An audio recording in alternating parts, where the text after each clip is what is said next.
Hey, Liam Ward here at LearnTheHarmonica.com. Now, loads of people have asked me about the Lekholm digital harmonica, so I finally got round to getting hold of one. It's arrived and we're going to take a look at it. So it comes in this case.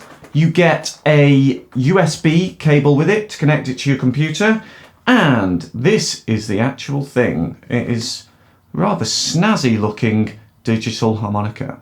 Now, the Lekholm website says it best. This is an expressive alternative to MIDI keyboards, allowing harmonica players to input a sound as if they're playing a harmonica. Now, that description immediately appeals to me because I can't play keyboards or any other instruments really, so the idea of having a MIDI harmonica is really exciting.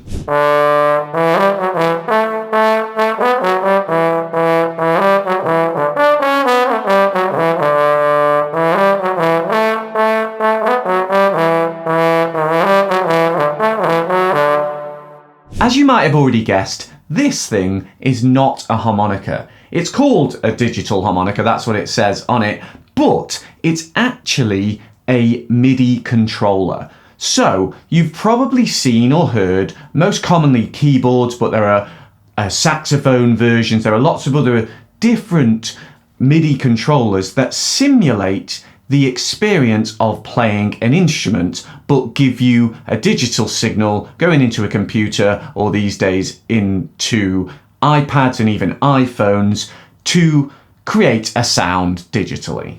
I think it's amazing that there is a harmonica version of a MIDI controller, and a really good one, and we're going to look at all the features of it, but at its base this is very similar to a saxophone MIDI controller, and the reason is because we're thinking about breath control here. The cool thing about this is because it's simulating a 12-hole chromatic harmonica, you've got 12 breath sensors, and you've also got the ability to sense both blow and draw, and it can also respond to the intensity of your breath. So the idea is to replicate the experience of playing a chromatic harmonica. Now, on its own, not connected to any software or hardware, you won't get a sound out of it. All you'll hear is me blowing pointlessly.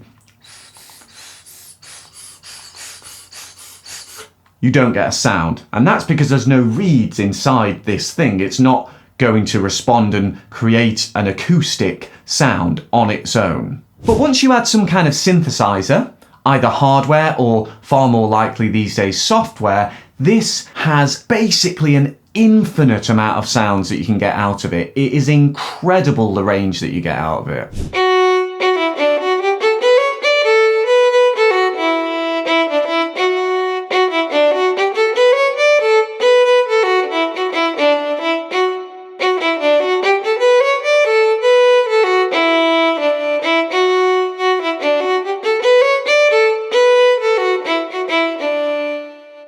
Quick bit of history, this was developed by Erich Lekholm at the University of Gothenburg. Now, he had a background in engineering and some electronics training as well, and he also plays several instruments. He wanted to develop a harmonica that you could play silently, so you could practice anywhere at any time. You could practice in the middle of the night without annoying your neighbours, practice on a plane if you wanted to. And so this was his idea for developing a digital harmonica. It's not the first attempt ever to create one. There was a thing called the Millionizer, I think, in the 80s, that there was an attempt at sort of a digital harmonica. There are other versions. I know there's one in China. I can't think of the name off the top of my head. But this is really an amazing job that he's done with this in terms of what is possible. And I think it's the leading light in terms of digital harmonicas out there. Throughout the creation process, he worked with his father,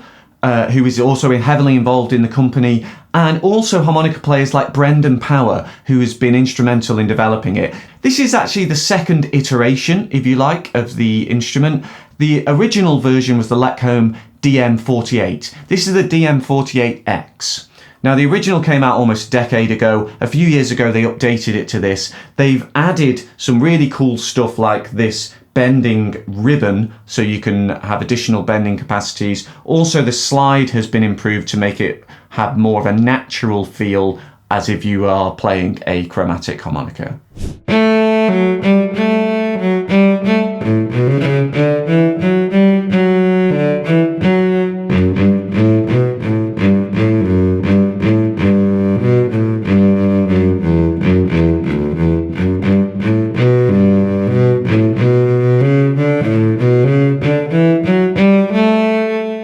One of the new features with the DM48X is that it's wireless. So it comes with a USB connector. You can use that if you want to, and I'd maybe suggest that if you're recording or particularly pernickety, just to avoid any possible data overloads. But basically most of the time for playing, for recording, you can play wirelessly. You can connect via Bluetooth. Took me a little bit of time to work out how to do it because I'm a bit stupid, but once it's connected, it's really easy, and it means you don't have to stand right by the computer or the device you're using, and it will connect, and there's not really any significant latency from what I could tell.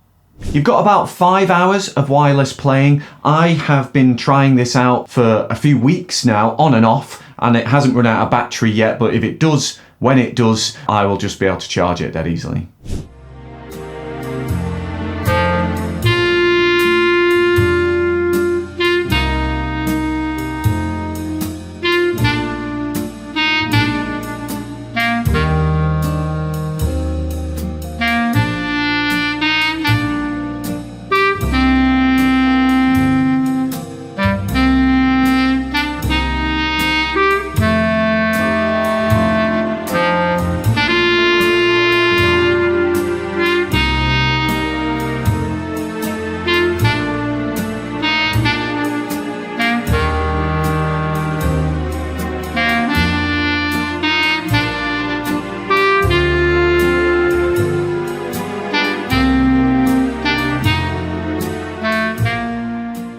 So the idea behind the controller is to replicate a standard 12-hole chromatic harmonica, and I would say it feels very much like playing a harmonica to me. The holes I find are a little bit smaller, so I've had to get used to that, and the press of the slide is quite shallow. It doesn't need to be any bigger because it's not actually moving the opening to access different reeds because there are no reeds. It's just sending a signal. It's telling the operating system to change the note that you're playing up a semitone as a standard chromatic harmonica would do. We'll talk about that in a minute though, because there are so many options for that.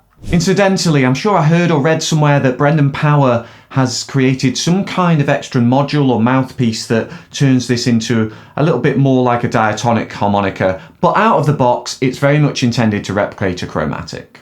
So given this is a replication of a chromatic harmonica, and also given there are no reeds inside, you won't get traditional diatonic style bending. However, the options for bending on this are large and varied. You can actually bend notes by using a stronger breath. So if you blow harder, draw harder, you can get the note to dip in pitch. And the settings on this thing will allow you to change the sensitivity and the range of that bending. There's also the ribbon controller here. So this little thing will allow you to move notes up and move notes down. Again, you can change the settings so that the range of that bend and the sensitivity of it are different.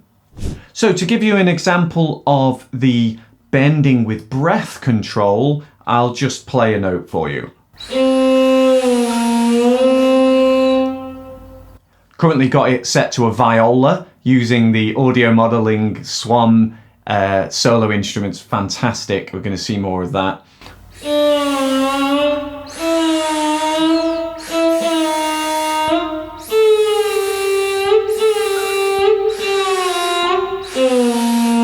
So you can change the amount it's going to bend, how sensitive that bend is going to be, and it's just by blowing harder. So it feels a little bit like bending on a normal harmonica, but you don't have to change your tongue, the pressure, it's just more force is going to make that note go down. The other type of bending is using this little ribbon here. So by moving that, you can get the note to move.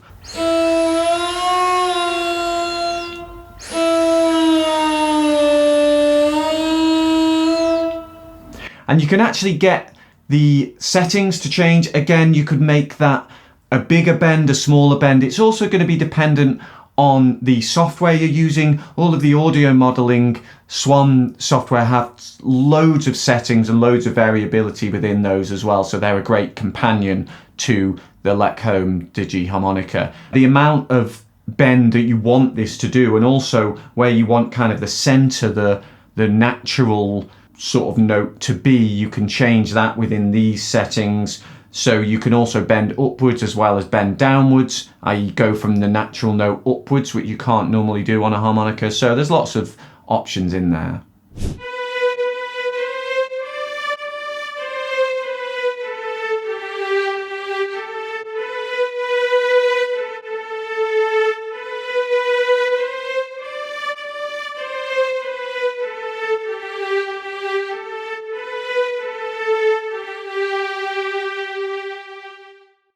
Now by default you'd play single notes through this thing, but there is a setting to move between monophonic and polyphonic inputs, meaning that you can actually play multiple notes at once, or even octave splits, or even maybe tongue slapping, tongue blocking techniques as well.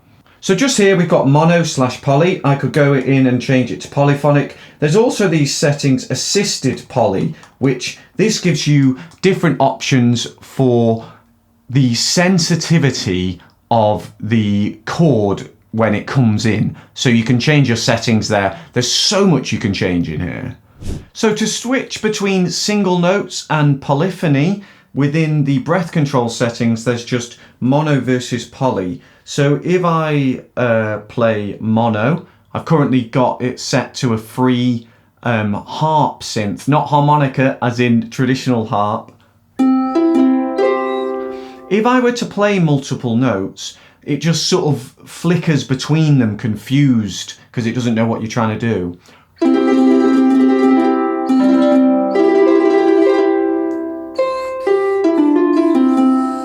But if I change the setting to polyphonic rather, you can then play those kind of chords.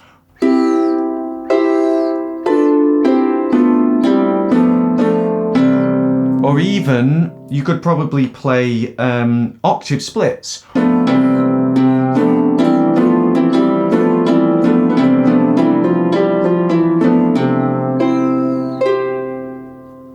For me personally, I'm most likely to use this in the studio. So adding layered horns to a track, I can't play those instruments, but I'll be able to simulate them with this. But the potential uses for you, depending on your interests, are basically endless. You could use this for all sorts of recording and live playing, and the amount of instruments that you could imitate is basically endless, in addition to just using it as a digital harmonica if you want to imitate the harmonica sound, a traditional chromatic harmonica sound.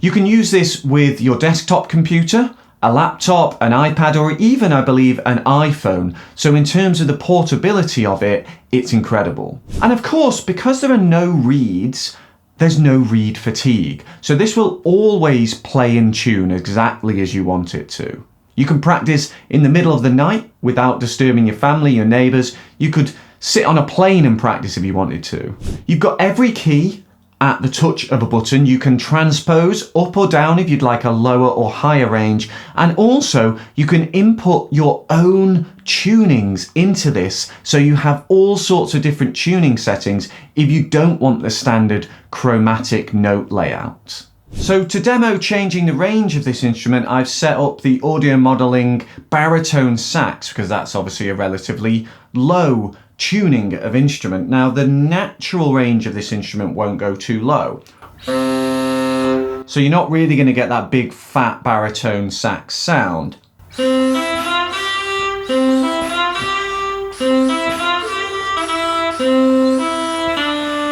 But if I change this, so octave transpose, I'm going down an octave. I can get that big fat sound. If I go down 2 octaves, I'll probably get the full range, or at least the lowest range. Yeah, that's as low as it'll go. So, I mean, you can really hear that big bottom end, which is what you want with baritone sax.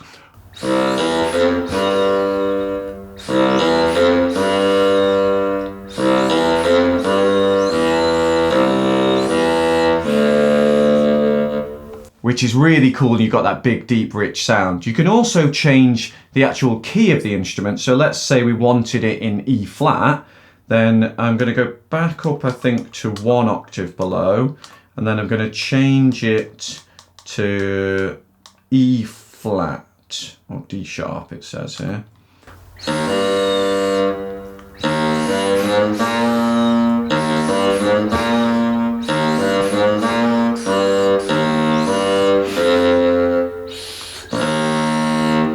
Or just to be contrary, we could do, let's go key of B. Why not?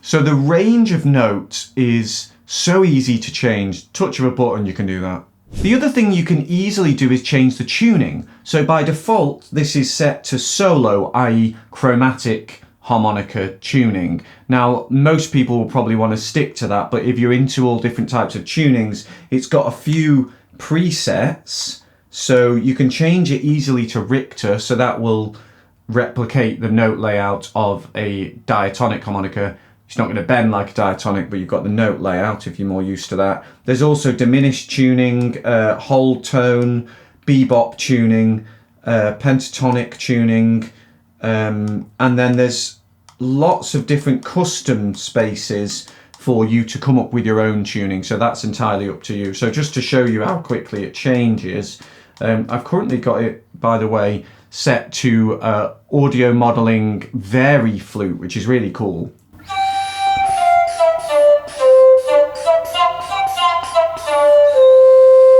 And you can hear, actually, because I was blowing a bit hard, if you blow harder, it kind of overblows, so you get that flute overblowing sound.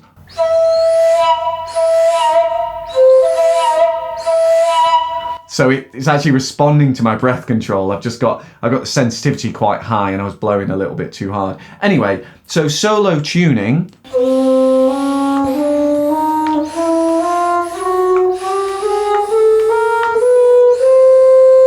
But if I change it to Richter, for example,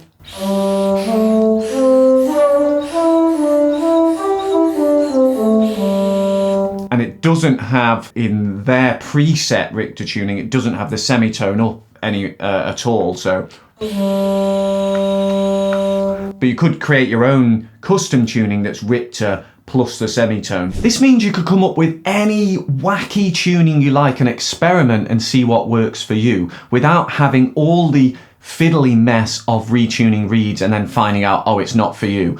On here, it'll just take you a few minutes fiddling around and working out which notes you want to sit next to which other notes. Also, because you've got the slide, you can change those slide in notes to anything you like, so you could have any sort of wacky combinations. There's also the possibility within the settings to have a default setting for the slide, for example, a whole tone rather than a semitone up, or you could have a semitone or a whole tone down. I think you could have bigger intervals, a fifth, an octave, maybe even way more than an octave. I think within the settings, it's incredible, the range. So within the settings, you can change the slider interval, so by default it will be a semitone up when you press this in. By the way, we're an oboe currently, audio modeling.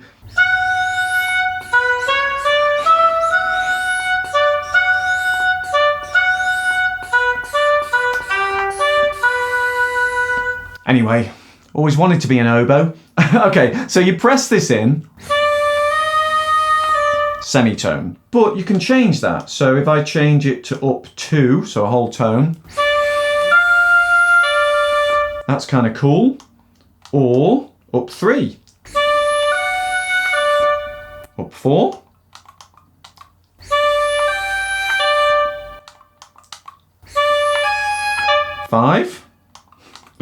or even 6. And it keeps going. So if I press, currently +7, just keeps going and keeps going and keeps going. I think you can go up to +36. And of course it doesn't even have to go up. So you could turn this, so this is standard. And then you can keep going down, down, down. So we wanted it to go down, this will be weird, down 11. Oh, too low. But you could have it anything you want, and that's within the slider settings. Alternatively, you could change the settings within the tuning of the instrument to make the slide give you all different sorts of notes wherever you want them, different bits on the harmonica. Crazy stuff.